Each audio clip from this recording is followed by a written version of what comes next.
Hello there. Well, my name is Rafael Grossman, and I'm a surgeon.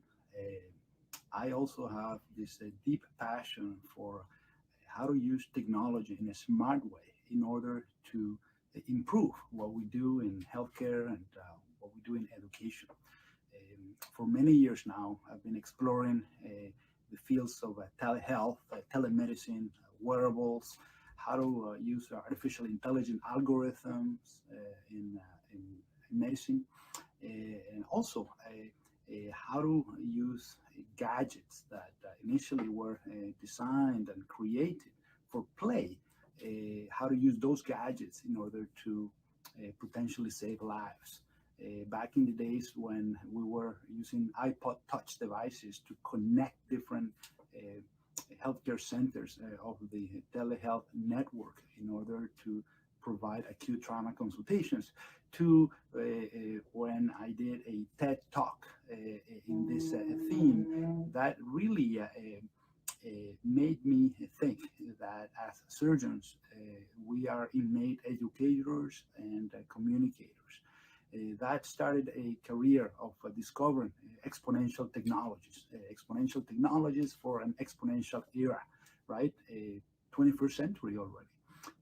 That brought me to Singularity University and the Future Med program, which is now morphed into exponential medicine.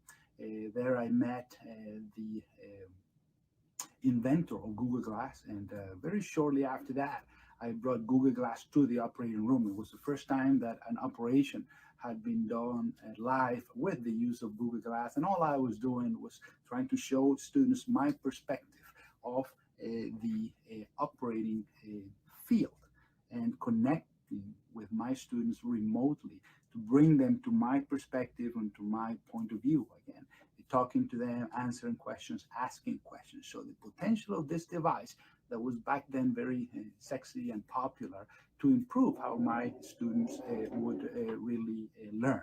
So that got me to become somewhat of an evangelist, a preacher of how disruptive technologies can be used creatively to transform how we do healthcare and education. I think that it's important that we think out of the box, that we jump out of the box.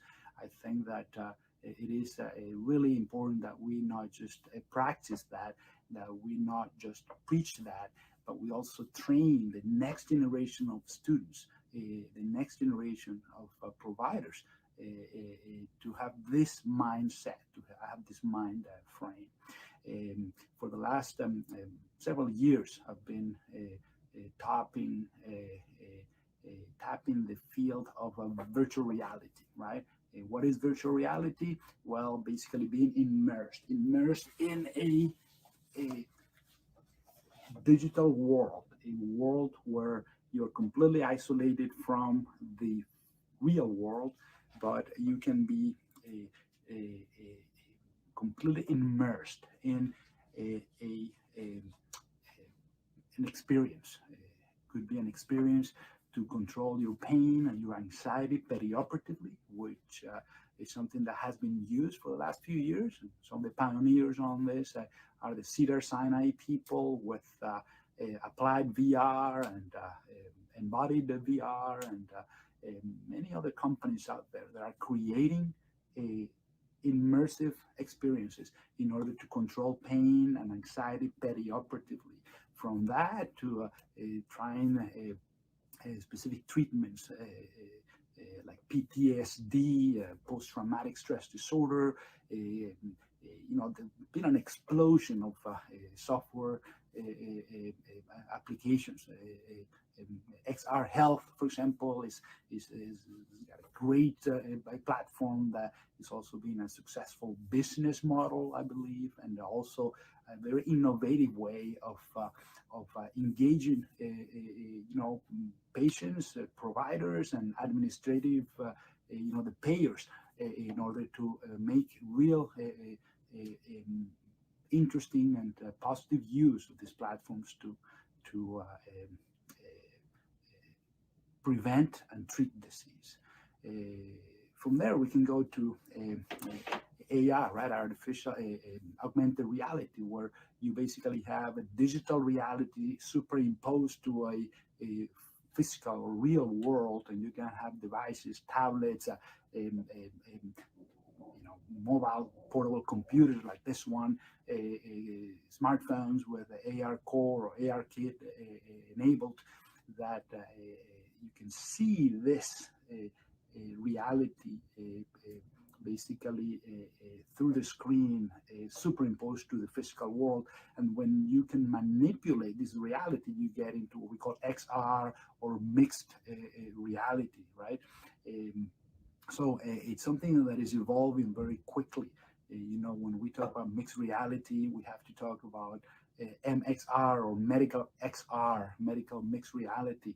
I recently, a few months ago, was the keynote speaker at the FDA conference on VR in healthcare, and that term of MXR was coined. I think that this is happening, and it's just the natural progression of the of computing. Just like we had computers that filled up a room before with very little power, to computers now that are in our rings, that are in our watches, that are in our glasses. Like this is the View 6 Blade glass, which is basically a platform, so the evolution of Google Glass in a way. From a Google Glass, it could have been the Model T of AR glass, and now this is sort of a Tesla model, right? So if you think about that, we've gone really far. And spatial computing is sort of the culmination, the fourth era of computing, where computing was done in MS-DOS platforms, right? Black and white, typing on the screen, to the graphic user interfaces that the desktop, the Apple desktop, brought to the touch platforms that we still use today, in tablets and smartphones. But now to devices like, for example, the Magic Leap, right, which allow you to compute, right? Compute in the space, right? The space around you is your desktop, and you can have a electronic medical record screen here, and you have a radiograph or a CAT scan that you are looking at, or you are manipulating a 3D image, and you can be there watching a movie, and you can be there answering your email. So the space around you is a desktop, and you manipulate that space with interact with that space with gestures. That's what spatial computing is. So this is real. This is happening. This is not just a game. This is being used in all sorts of applications. Where from the VR side of things, you have companies like Fundamental VR, for example. There are other companies as well, but companies that are creating digital environments for you to try something before you become an expert, right? To increase your learning and your performance until you become an expert before you try on a real human, on a real patient, just like the pilots would do that on a simulator flight. The same thing, but for surgery, for example. The incredible feature, I think, of that Fundamental VR offers is that not only you are immersed in the experience and you have a device in front of your face, like the Oculus Quest, for example, but you also have the possibility to share that experience simultaneously with other viewers. So they're all participating, you're all connected, you're communicating, but you are in a virtual space. And not only that, you can add the tactile component. Haptics is very important, I think. I think that the more senses you bring to the experience, the more real the experience can be, despite some literature that suggests that the learning is not enhanced by the haptic feeling. I really think that the more senses, the better.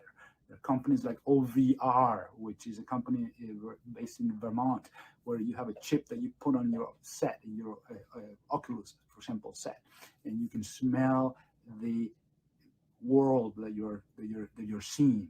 Imagine if you can touch, you can smell. So when the experience is completely is totally immersive, then the better retention, the better learning, the better comprehension. And that has been proven clearly, not just the full senses, but the fact that VR improves learning and comprehension and retention compared to traditional education. Devices like the HoloLens, for example, that really can transport you like the magic leap to a real world enhanced with digital imagery, and you can interact with those imageries. You have companies like Philips and HoloLens that have created, and this is a rendering of that in the cardiac invasive suite. Dr. Atul Gupta demonstrating how you can have several screens in front of you in the space and not distract you from the actual the actual patient by looking at a screen at a computer. No, you can have basically the screen in front of you as you need it. So I think that we are going really very fast. The technologies are developing certainly in a very exponential manner, and there is no way that we can escape this, and we need to embrace these changes. We have to fully embrace these changes. Also, not just when we do medicine, but when we teach medicine. We need to change the way we teach medicine, we educate the next generations, and this field of digital health, these technologies of VR, AR, XR, wearable devices creating incredible amounts of data, devices that are commercial, that patients can wear, and they create physiologic data that then they can share to whoever they want, data to be analyzed. This is really something powerful and something important. You have devices like the Apple Watch or the Fitbit Sense that can check an EKG or can check a temperature. It can take your activity and your heart rate, or even your levels of oxygen, right? Imagine the potential for that. Imagine in a pandemic like this. I'm involved in a study where we are checking the progression of my vital signs, my temperature, and symptoms, along with pulse oximetry, to see whether this would be a tool that could potentially predict early, or detect early whether I have been infected with COVID-19, for example. You have devices like the Omron Watch, which is a portable sphygmomanometer. Right? You put it on, it's just like a tracker, but it also has a blood pressure capabilities. You can check your blood pressure as often as you want, and not only check the blood pressure, but send that value to your internal medicine doctor, to a family practitioner, to your cardiologist, so that your therapy can be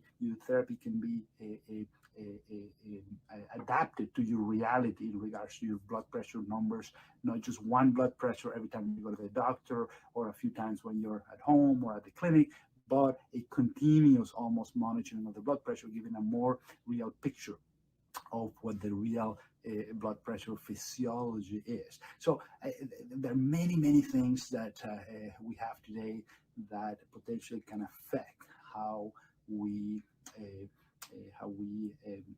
basically approach medicine. The traditional medicine of the past, the paradigm is being disrupted. Like Dr. Eric Topol said in his book, the Creative Destruction of Medicine, a few years ago. That book was followed by another book called The Patient Will See You Now, basically empowering the individual with all these gadgets and all these protocols and platforms to be in charge and be an active team member, a healthcare team member, taking care of their own disease process and their own healing process. That's very important. So, I think that we are right now at a very interesting inflection point in medicine. We have technologies like artificial intelligence, for example, which we've been using for years, but now they're becoming more more of a forefront breaking news every day. It seems like, AI protocols have been used for a long time in medicine. Even, we have alert systems that alert us of potential problems, alarms that tell us whether the patient is becoming septic, or reminders that the patient's bladder catheter has to come out to prevent infection, or a central line is not needed anymore. You can prevent sepsis by removing that line. To protocols now that are basically suggesting treatments, suggesting oncologic treatments by reading the literature and all the data available, like no human could ever do, and suggesting potential treatments. Now, these protocols are obviously not yet perfect, because whatever data you put in the protocol, in the algorithm, that's the type of response you're going to get. So garbage in, garbage out, right? So it's really important that the data is accurate. But certainly, artificial intelligence is becoming more and more of a daily player in healthcare. If you see how image detection is much better done by computers, right? We have been using these systems in radiology, in dermatology, in pathology, for the last few years, and they become more and more powerful the more they're being used. And you have obviously the human input, right? Because the best system is the one that combines the computer or the AI platform with the human. I would say that computers and AI are better than humans, but computers and AI and humans are better than computers and AI systems. That is clear. And when we talk about whether the computers and AI systems are going to replace doctors, I don't think that will happen. But what it will happen is that computers and AI algorithms will replace the doctors who don't embrace these systems. That is very much for clear. And people say, how is this going to happen, or is this really going to happen? And I think it will. I think it will, because again, we need to embrace, and this is the reason for this talk, right? For this congress, for this conference, we need to embrace the technologies in a smart way. I always say it's not about the technology; it is about the smart use of the technology, right? It's not about a Google Glass that was created to take pictures of your breakfast or you playing around or in a concert, but it's a device that can potentially bring you to the medical record of a patient, and the technology that paradoxically makes you closer to the patient. I think that these devices can humanize, can help us empathize better with our patients, can humanize the medical profession. For the last few decades, maybe a couple of decades, we have had an explosion of digital health, and the digital health itself is very important and has had many benefits to healthcare in regards to the production and documentation and recording of data. But unfortunately, we have separated ourselves from the patients by using digital health. Every time you go to the doctor in countries like ours, or societies that are the fewer in the world, very advanced in the sense of using technology in healthcare. When you go to the doctor, you immediately are, basically, you have the doctor not facing you anymore, the provider in the computer looking at things and asking you questions.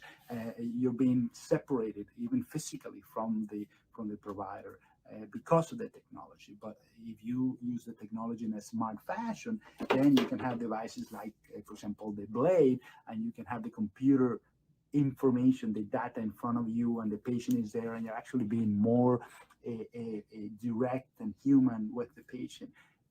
Paradoxically, this technology can humanize how we do medicine, right? When you need the data is there.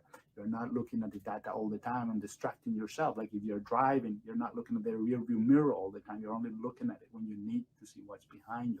The same way, paradoxically, the technology is empowering us to be more humans. You can get closer to the patient, you can hug the patient, you can touch the patient, you can laugh, and you can cry with the patient. So the technology is making us better human physicians, and that is very important. And it is because of the smart use of the technology. So that is really very clear in my mind. There's no question about it. When you have systems like what Microsoft and Nuance have been created, the ambient clinical intelligence, where you have a room that has cameras and microphones and AI algorithms. And when you go to that room and you talk to a patient, you don't have to do anything else but be the best human doctor that you can be. And the system will recognize that you're doing an interview, that you're doing a history and a physical, and the system will start documenting and analyzing everything that the system is seeing or listening and populating a medical record. So you have companies like Augmented that uses a Google Glass with a scribe that is remotely situated, and the human scribe is actually seeing and listening everything you're doing. And instead of you having to populate in the computer and record all the interaction, in review visit, you can go to the computer, look at the record that it's already there, and then basically edit, review, and sign, right? So it is giving you maybe not more time with the patient, but it's enhancing the quality of time that you are having with the patient. So this is very important. Again, the smart use of technology to enhance a human medicine, a humane medicine, I call it. We know that two-thirds of the world. And if you look at the Lancet Commission report from 2015, I think it was, 5 billion people, two-thirds of the world's population, don't have access to the healthcare that we take for granted, right? Especially in regards to surgery, we know that 5 billion people don't have access to safe and affordable surgery. And that is a shame. That is a shame because we have the technology, we have the possibility of changing this, and we must act in this regard. Healthcare is a basic human right, and we don't see it as such. We don't act as if that is true, except in time of elections, maybe. But I think that we need to think and have that premise in our head that healthcare is a basic human right, and that we ought to work and be evangelists and preachers of this cause in order to make it a reality. I always say, healthcare is in trouble, and healthcare is in trouble shamefully, because today there's no excuse. Medicine, the amount of mistakes and errors that happen in medicine are shameful. It's been said that 400,000 people die in the United States every year from preventable medical errors, for example. Some people say that number is not real, but even if it's one person who dies from a preventable medical error, that is one too many. I think that we really need to think about this, and we have the technology to prevent these errors. We have the technology to make it differently. The main problem in medicine is connectivity and communication, and we have the tools in order to improve and enhance how we connect and how we communicate, and that is very important. It's fascinating when we think about companies like Starlink, for example, which is basically blanketing the space around Earth with satellites that will create basically a network of internet to reach areas that never had that possibility. When you think about the potential of 5G with a much wider bandwidth and faster speeds to allow us to basically do magic, right?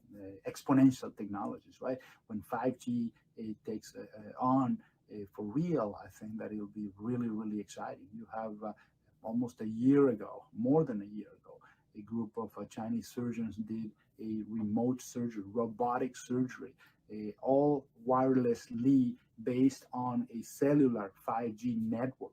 I think it was 30,000 kilometers, uh, uh, 3,000 kilometers initially, and then uh, uh, uh, uh, basically whatever distance it was, they were able to connect a robotic device via 5G cellular connectivity, no Wi-Fi, no internet, right?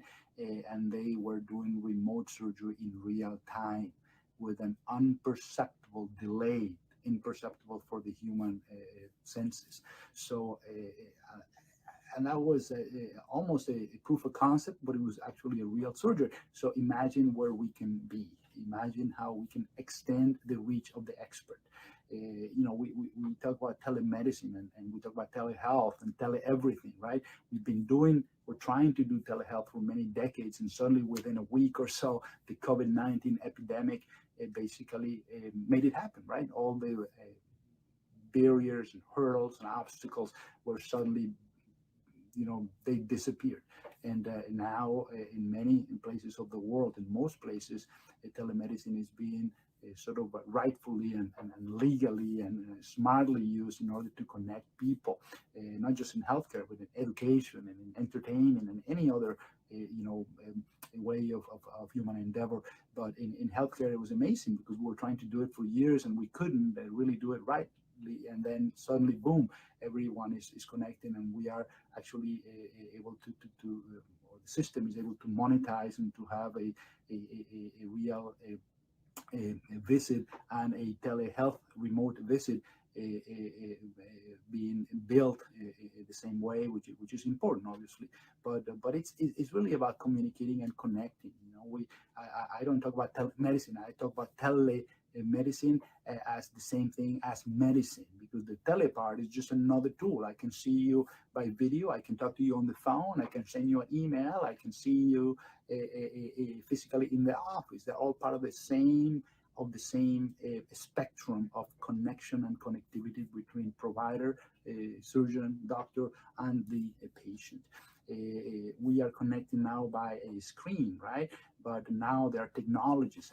There's a technology called Beam, a company called Aetho, where we can bring avatars to a common space. So I can have basically a HoloLens device, right? Or I can have a Magic Leap device, and I can be in my operating room,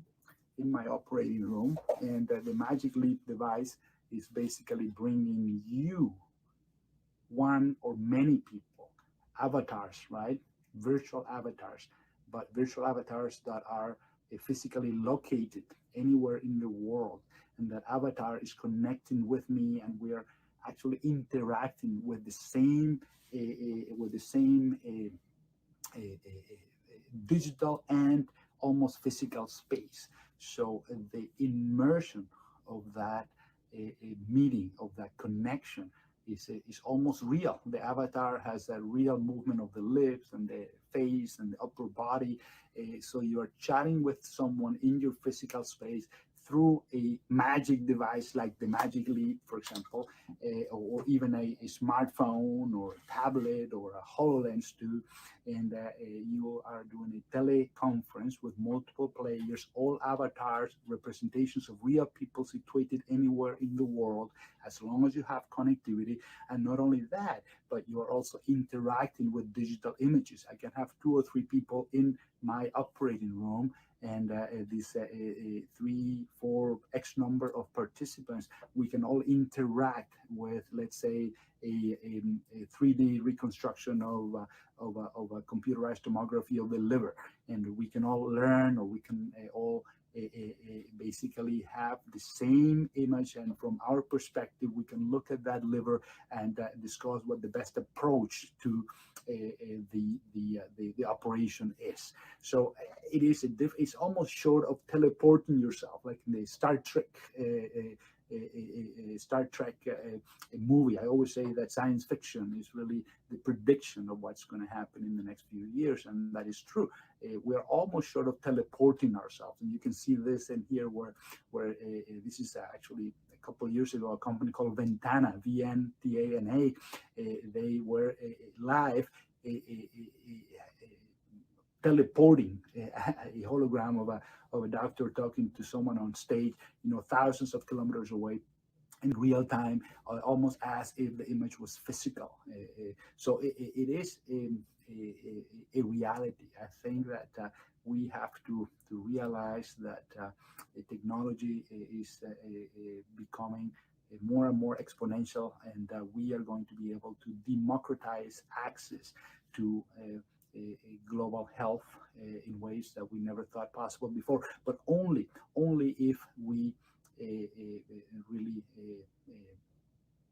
actively preach and evangelize and act upon the possibilities that we have today.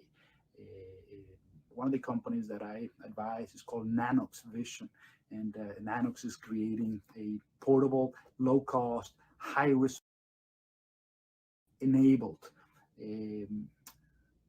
computerized tomograph, CT device.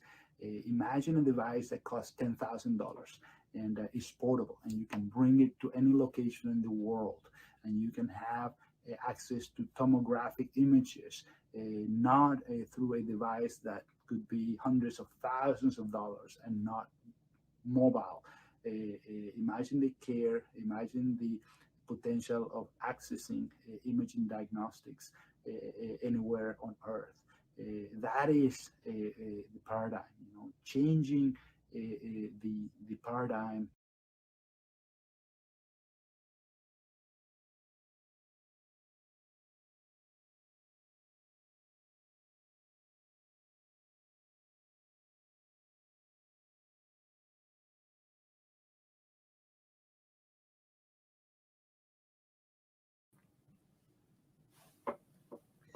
Hello, everybody. Thank you so much for watching us and watching this incredible video from Dr. Rafael Grossman. And I'm so pleased that we have now the chance to be here on a short interview after this wonderful set of images that we were presented. Amazing, extraordinary. What takes a surgeon like you, Rafael, to dedicate his life with such a passion to communicate, educate on health technologies and innovation? Hi, Paulo. Thank you very much for this opportunity. Glad to be here. Listen, as a surgeon, we are educators, and as educators, you have to communicate, be a communicator. And for me, it's really not just a passion of mine and a joy of mine, but it's really a responsibility. I think that it is up to the healthcare providers, to the physicians and other providers, to really give a message of what's out there and what the problems are and what the hurdles and the obstacles and the frustrations and difficulties in healthcare are. And I try to see how technology used in a smart fashion can really improve and solve many of these issues in healthcare today, especially access to global health. I think that it is shameful that in today's age, in the 21st century, we still have the problems that we have in regards to healthcare, which, as I said in my talk, it's a human right, and not just that, but all the dynamics, all the processes in healthcare should be much better than what they are today with all the technology that we have available. So. Definitely, it's amazing. But Rafael, so I understand that you have your own blogging activity. Is it okay that I can share your blog, because I have here it separately from I think it's this one here.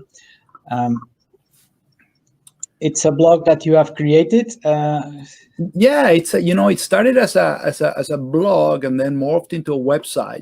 Again, it's part of the process of becoming a better communicator. When I did my first TEDx talk, years ago in 2010, I think it was, I saw what a powerful tool, to be able to connect with not just a few people, but hundreds of people, tens of thousands of people by the way of the internet, right? And then I ended up, I think I've done about 5 or 6 TED Talks, one of them in Spanish. And I figure, having a central site for like a website where every once in a while, I wish I could keep it more active because I have to write, but I'm so active. I mean, I'm a full-time surgeon, but I try to do a lot of webinars, and I used to do a lot of global talks, all over the world, traveling before the coronavirus. Hopefully we'll get there again. But so I try to, it's a repository of things that I've done, that experiences, insights. There's an educational tab. All my TED Talks are there, and there are interesting links and apps and companies that I find interesting, or companies that I advise. Or it's really a non-commercial site. It's purely for the fun of communicating about the exciting technologies, exponential technologies in healthcare today and education. So yeah, it's a lot of fun to do it, and very happy to have people check it out and comment and give me some feedback. And also, I'm very active in LinkedIn, as you know, and also in Twitter. My Twitter account is very active. Everything I get, pretty much I get from Twitter or LinkedIn, as well as everything I share it in those 2 platforms. So always tweeting about videos and cool platforms and things that are exponential, things that are not very common, all related to healthcare and education with exponential technologies. Fantastic. And Rafael, I know that you are a busy schedule today because you're probably going back to surgery room in a few minutes. Just to get do you believe that COVID is going to have an impact in healthcare, and how do you see that impact going to take us forward? Yeah, absolutely. It has had an amazing impact already in healthcare, in many layers of healthcare delivery and planning. Just talking about remote connectivity, healthcare, we've had all the tools to connect remotely for decades, right? And we never did in the way we are doing now. And it took the COVID-19 pandemic to really, reverse all these hurdles and obstacles that were there, not just in the US, but in many places in the world, to suddenly engage and increase the telehealth, the telemedical connectivity, thousands of percentages. That's one aspect of it. But I also think that as we see COVID developing, the amount of global brainstorming, crowdsourcing of ideas, of innovation, the creativity from apps to the development of PPEs, to the development of potential treatments or drugs or vaccines or ventilators. It's been really amazing. Using simple tools sometimes to communicate, from Slack to WhatsApp to Telegram, to the amount of activity out there is just like incredible. It's all about COVID-19, and I think that obviously once this terrible nightmare is gone, or at least gone in the way we are seeing it and living it now, I think that the leftover is going to be a much more solid a platform of connectivity and communication to fight any disease or to prevent any disease. And the amount of progress that we have made, I think, in the last very few months, it's really truly exponential compared to what we were doing, the pace we were taking before.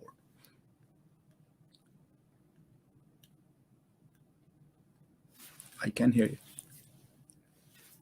Sorry, just this morning opening session, we have a conversation with some colleagues of yours in the US. They got up really early to be in the opening at 9:30 UTC.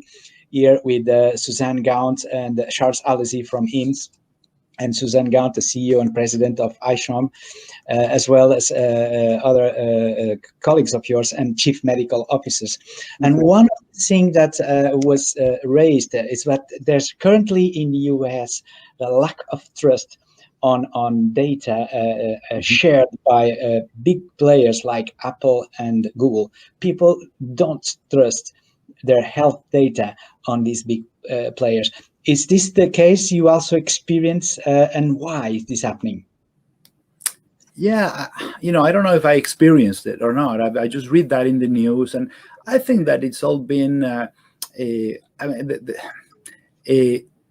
data privacy, right, and personal privacy has been a revolving issue, for a long time. And as the companies gain access to more and more data, and we have more, more devices, that gather data, and then you either trust or not trust, and then there's a lot of media coverage, some of it good, some of it bad, and I think people at the end have to make their own decisions. But then, as you see other aspects of data sharing, and how, if you put aside healthcare and you talk about politics, for example, the amount of distrust and mistrust and manipulation of behaviors, and the targeting of certain groups based on their data analysis has been such that people obviously is, I think, mistrusting, the big corporations. But at the same time, I think that, I don't know the objectively, the numbers to say, oh, people distrust the big players.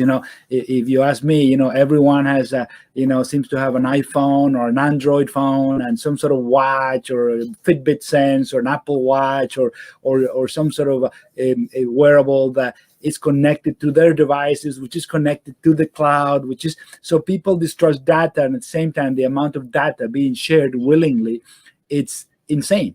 So, I'm not sure how real it is that people is not trusting that. I see a lot of big players in healthcare that are gathering data from wearable devices that are devices made by some of these big corporations, right?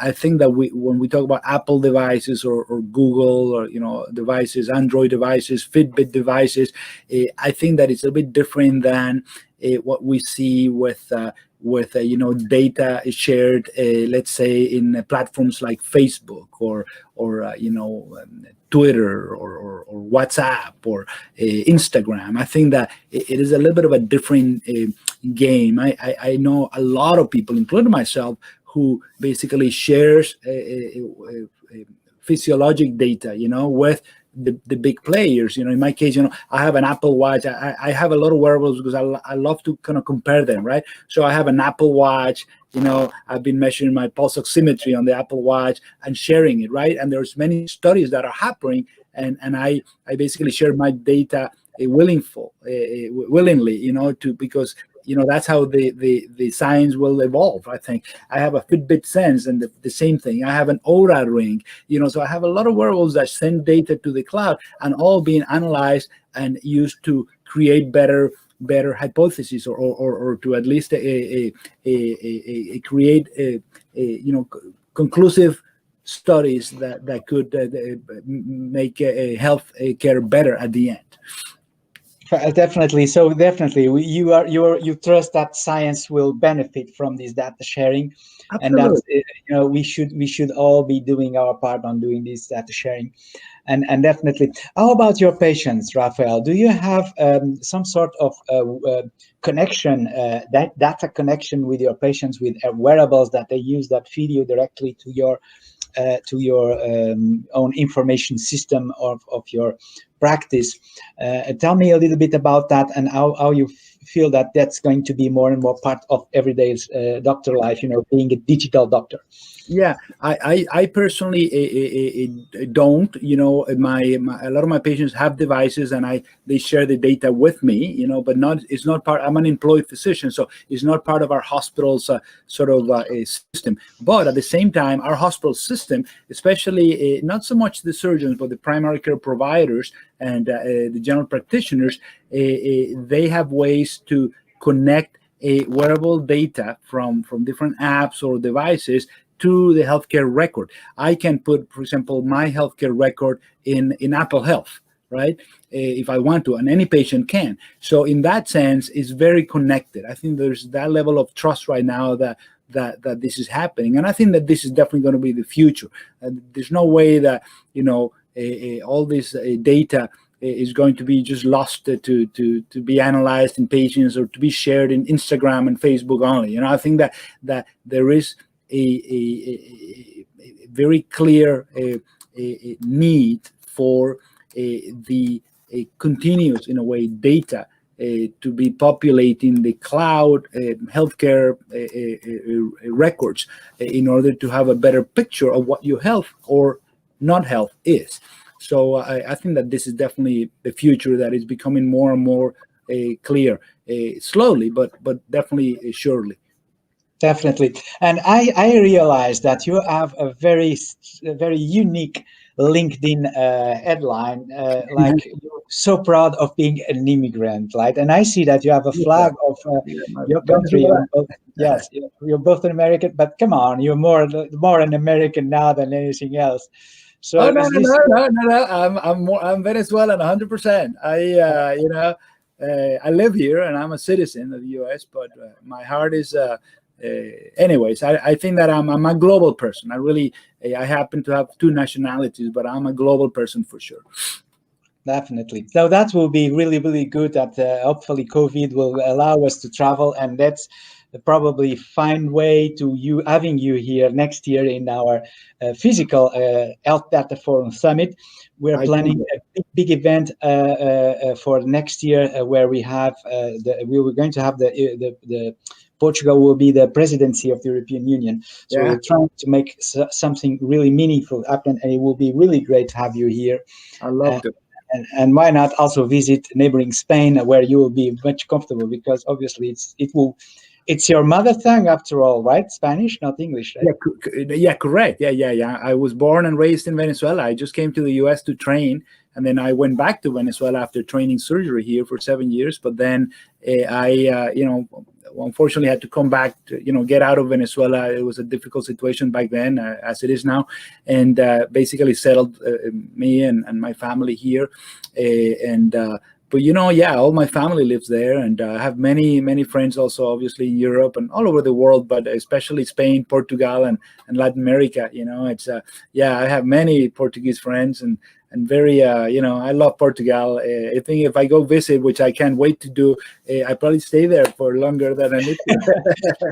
It will be great. But tell me, Rafael, just to complete, because sorry, we have nearly reaching the top of the hour, and so Grossman, that's German, and you have also a German origins, and I think it's a third generation of doctors in your family. Yeah, I'm actually the sixth generation of my family's the first immigrants who came from Germany to Venezuela, to the New World, in 1800s, in 1811, and my first relative there came from after finishing the Prussian wars against Napoleon. They wanted to do something, and this 20-some-year-old kid and a bunch of other people, he was a physician back then, came to the New World in the Amazon, and became actually a fighter and a physician with the Bolivar Liberations Army, against the Spaniards. So that's 6 generations ago. So I've been, my family's been there, and many of them physicians. Fantastic. So thank you so much, Rafael, for being here with us. It's really, really a pleasure to have you here. And stay tuned to Rafael Twitter account. Stay tuned to Rafael blog and website. Definitely you'll benefit from his postings and contributions. Thank you so much, Rafael, and thank you for the wonderful video. Be safe. Take care. Take Bye-bye. care. Bye.